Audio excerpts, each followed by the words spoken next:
কোথাও উঠে গেছে কার্পেটিং, কোথাও সৃষ্টি হয়েছে বড় বড় গর্ত। ঝুঁকি নিয়ে হেলে দুলে চলাচল করছে যানবাহন।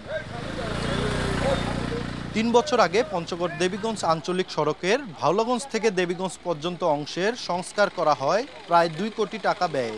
এর কিছুদিন পরই সড়কটির বিভিন্ন স্থানে আবারও খানাখন্দের সৃষ্টি হয়। বর্তমানে বড় বড় গর্ত সৃষ্টি হওয়ায় বেড়েছে জনদুর্ভোগ, প্রায় ঘটছে ছোট বড় দুর্ঘটনা, বিকল হচ্ছে যানবাহন। সবচেয়ে নিম্নমানের কাজ সামগ্রী দিয়ে এখানে কাজ করছে, এই জন্য রাস্তাটা ১ মাসের মধ্যেই নষ্ট হয়ে গেছে। রাস্তার আসলে যিনি দায়িত্বে থাকেন তাদের দুর্নীতি, তাদের অবহেলার কারণে আজকে আমাদের রাস্তার এই অবস্থা। ভাঙা রাস্তায় গাড়ি চালাইতে গেলে আমাদের গাড়ি ফেসে যায়, অনেক সময় ডিভিসিয়াল ভেঙে যায়, চাকা ভেঙে যায়। অনেক লোক এখানে দুর্ঘটনা ঘটে, এগুলো সংস্কার করার দরকার।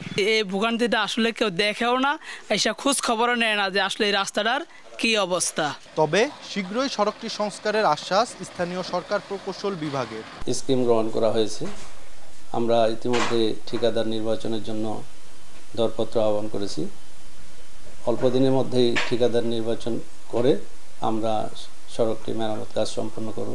এলজিডির তথ্য মতে সড়কটি সংস্কারে নতুন করে ব্যয় ধরা হয়েছে ১ কোটি ২ লাখ টাকা। সোহাগ হায়দার, সময় সংবাদ, পঞ্চগড়।